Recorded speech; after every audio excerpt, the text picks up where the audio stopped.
আসসালামু আলাইকুম দর্শক, দেখেন আমাদের নতুন কোয়ালিটা বসানো হয়েছে। এর আগের ভিডিওতে দেখাছিলাম এই চার্জারটা জ্বলে গেছিল। তো জ্বলে যাওয়ার কারণ বিভিন্ন কারণে হতে পারে, ভোল্টেজের কারণে হতে পারে, রেগুলেটরের কারণে হতে পারে, ওভারলোডের কারণে হতে পারে। তো দেখেন কয়েল বান্দাটার ফিনিশিং, একটা জিনিস কি, কয়েল বান্দাটা যদি পারফেক্ট না হয়, হ্যাঁ, তাহলে কিন্তু কয়েল টিকবে না। এটা অনেক টাইট থাকতে লাগবে।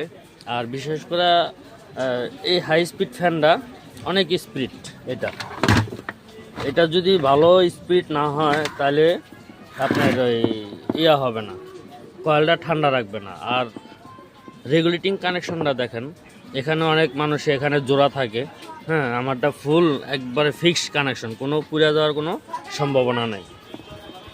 আর দোয়া করবেন যাতে আপনাদের দোয়া